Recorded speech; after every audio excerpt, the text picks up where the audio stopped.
Hello guys, welcome to English education students. आज हम पढ़ने वाले हैं क्लास 12 की फ्लैमिंगो से 5th चैप्टर का नाम है इंडिगो और आज हम पढ़ेंगे long question answer.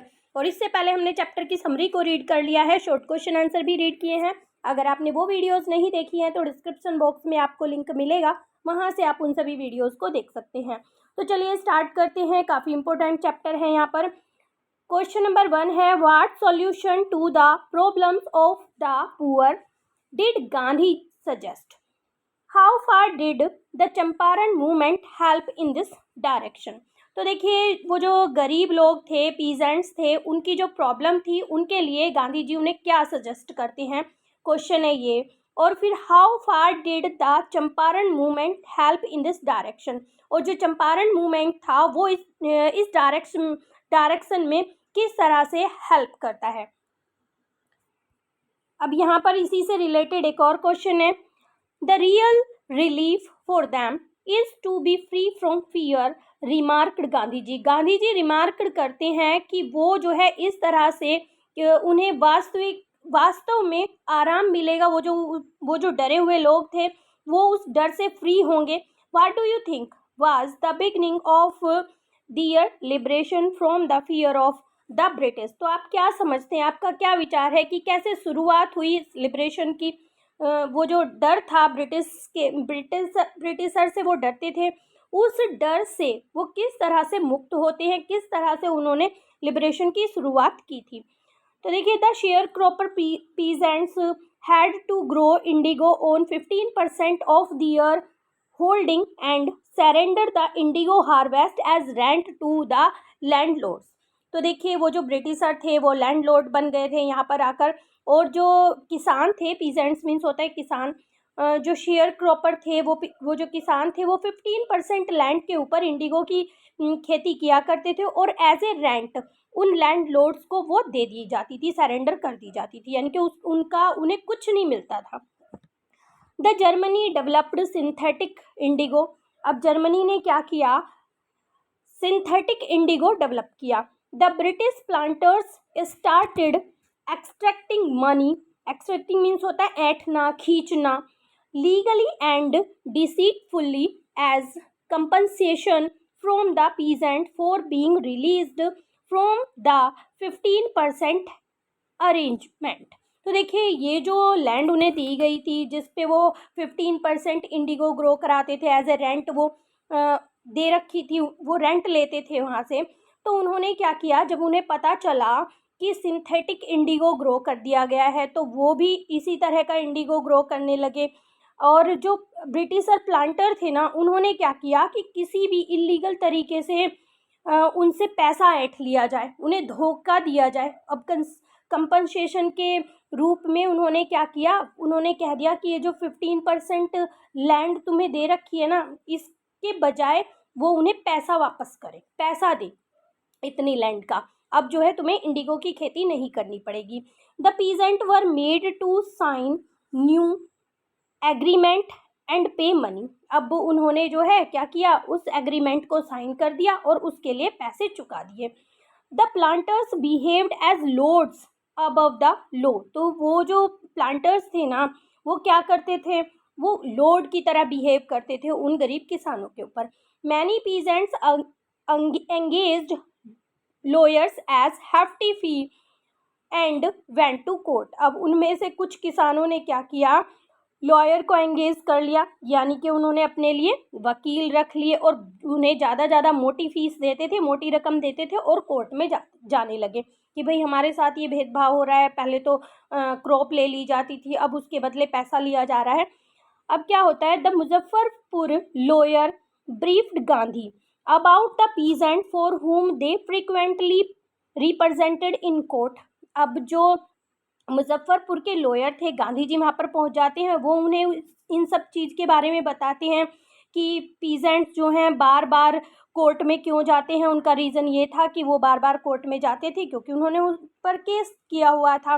Gandhi realise that these peasant were badly cursed and fear stricken. अब गांधी जी को महसूस होता है कि इन्हें जो है बहुत बुरी तरह कुचला जा रहा है, इन्हें डराया जा रहा है। Freedom from fear was more important than legal justice for them. उनके लिए उस डर से मुक्ति पाना बहुत ज़्यादा ज़रूरी था। इतना उन्हें लीगल जस्टिस की ज़रूरत नहीं थी, पहले उन्हें डर से निकालना था। Gandhi ji was ready to court arrest for them. अब गांधी जी जो है उनके लिए तैयार हो जाते हैं कि वो जो है अरेस्ट हो जाएंगे। Thousand of peasant demonstrated spontaneously around the court. अब जो हजारों पीजेंट्स होते हैं, किसान होते हैं, वो जो है विद्रोह करना शुरू कर देते हैं, कोर्ट के बाहर आ जाते हैं जब उन्हें पता चलता है कि गांधी जी को अरेस्ट किया जाएगा। The government had to release Gandhi ji without bail. लेकिन अब यहाँ पर गवर्नमेंट को क्या करना होता है, जब इतने सारे पीजेंट्स आ जाते हैं और गांधी जी जो है बात नहीं मानते हैं, तो यहाँ पर गवर्नमेंट को बिना बेल के गांधी जी को छोड़ना पड़ता है। This voluntary uprising of the peasants marked the beginning of their liberation from the fear of the British। और यही शुरुआत होती है, यहीं पर शुरुआत होती है कि जो पीजेंट्स होते हैं वो सामने खुलकर आते हैं और यहीं से वो अपने डर पर फ्रीडम पा लेते हैं, वो जीत की तरफ बढ़ जाती है। नेक्स्ट क्वेश्चन है, Why was Gandhi summon to appear in court. Gandhi ji को कोर्ट में क्यों बुलाया गया।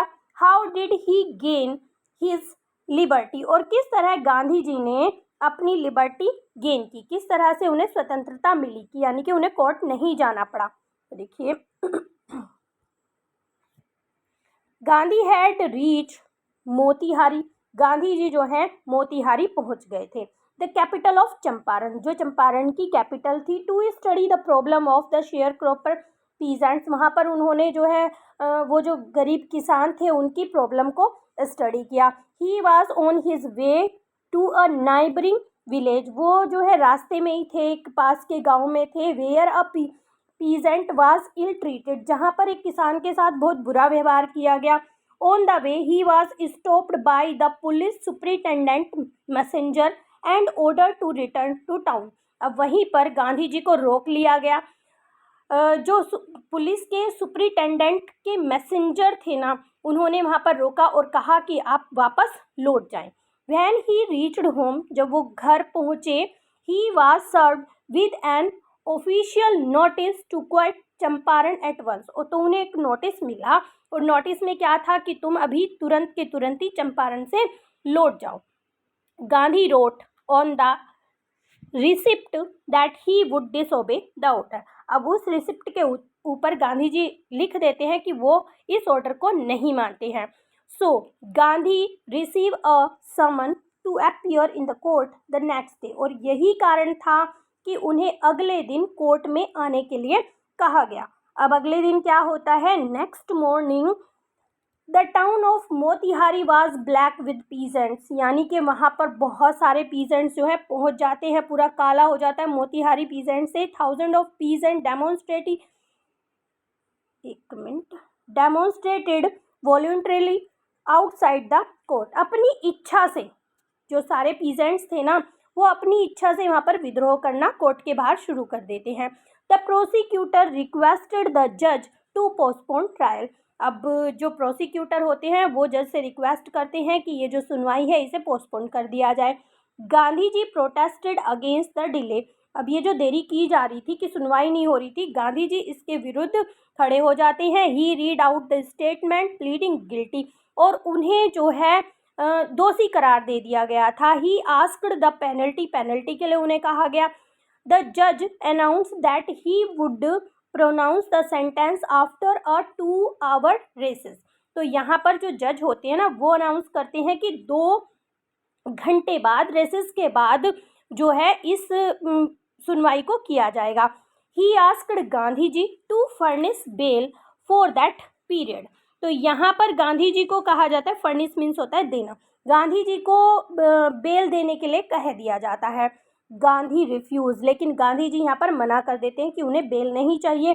द जज रिलीज हिम विदाउट बेल। और जज को क्या करना पड़ता है, वहाँ पर इतने सारे पीजेंट्स हैं, गांधी जी अपनी बातों पर अड़े हुए हैं, तो गांधी जी को जज को बिना किसी बेल के ही रिलीज करना पड़ता है। आफ्टर द रेसेस द जज said that he would not deliver the judgement for several days. और रेसेस के बाद जो जज होते हैं वो कहते हैं कि वो काफ़ी दिनों तक जो है जजमेंट नहीं करेंगे।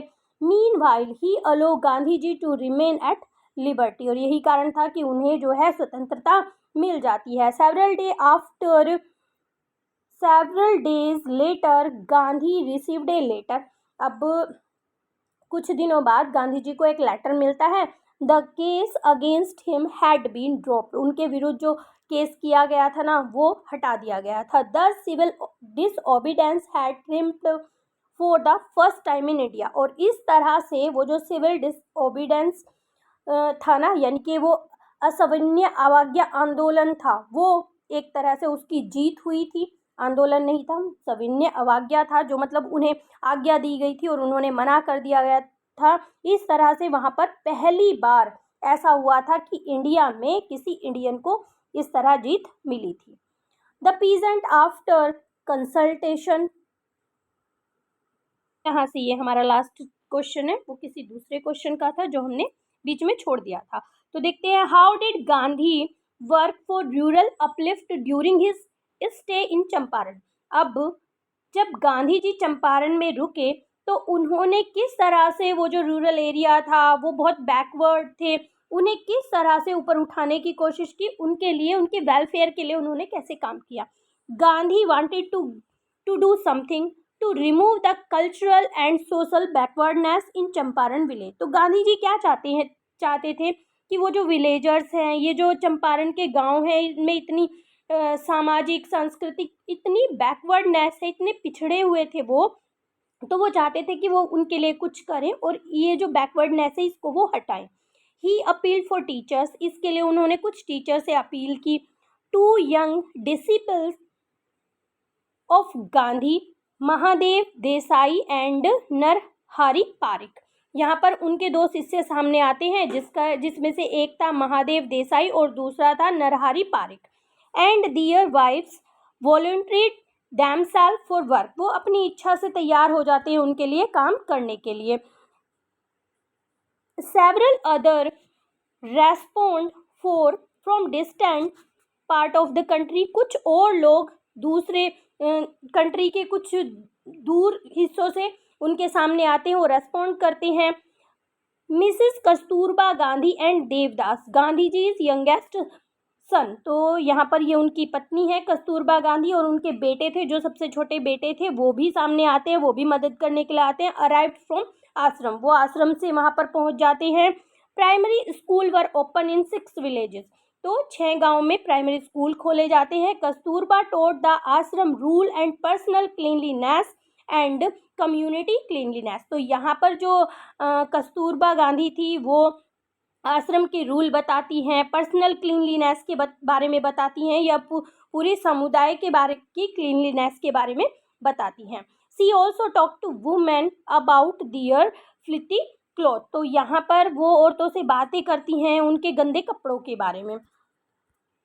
हेल्थ कंडीशन वर मिजरेबल। यहाँ पर जो स्वास्थ्य की कंडीशन थी, स्थिति थी, वो बहुत ही दयनीय थी। Gandhi got a doctor of volunteer his service for 6 month. तो यहाँ पर उन्हें एक डॉक्टर मिल जाता है जो अपनी इच्छा से आता है सर्विस देने के लिए 6 महीनों के लिए। Only 3 medicine were available. केवल 3 दवाइयाँ वहाँ पर अवेलेबल थी, जिसमें था castor oil, quinine and sulphur ointment. Ointment means होता है मरहम। तो यहाँ पर ये 3 दवाइयाँ उनके पास होती थी। एनीवन हु सोड अ कोटेड टंग, अगर कोई दिखाता था कि उसकी जीभ पर छाले हो गए हैं, was given a dose of castor oil, तो उसे कैस्टर ऑयल दिया जाता था। Anyone with malaria fever received quinine plus castor oil. अब जिसको मलेरिया फीवर होता था उसे कुनैन और कैस्टर ऑयल दी जाती थी। Anybody with skin eruption received ointment plus castor oil. अब किसी को बॉडी के ऊपर कोई प्रॉब्लम होती थी, ईचिंग होती थी या फोड़े फुंसियाँ होती थी, तो उसे वो मरहम दिया जाता था और कैस्टर ऑयल दिया जाता था। 10. Gandhi never contented himself with large political और economic solution, he worked for total uplift of villages and the poor section of the society. अब गांधी जी जो है कभी नहीं संतुष्ट हुए, वो अपना काम जो है राजनीतिक तरीके से और आर्थिक तरीके से करते रहे, उन सॉल्यूशंस को देखते रहे, और वो जो है वो गांव के जो लोग थे और गांव थे वो गरीब जो लोग थे, गरीब सोसाइटी के लोग जो थे, उनके लिए वो हमेशा काम करते रहे। तो यहाँ पर आपने सभी लोग क्वेश्चन आंसर को पढ़ लिया है, जो बहुत ही इंपॉर्टेंट है। आई होप आपको अच्छे से समझ में आ गए होंगे। अगर वीडियो आपको अच्छी लगी है तो एक लाइक ज़रूर करें। चैनल पर अगर आप पहली बार आए हैं तो चैनल को सब्सक्राइब करें। मिलते हैं अपने नेक्स्ट टॉपिक में, तब तक के लिए बाय बाय।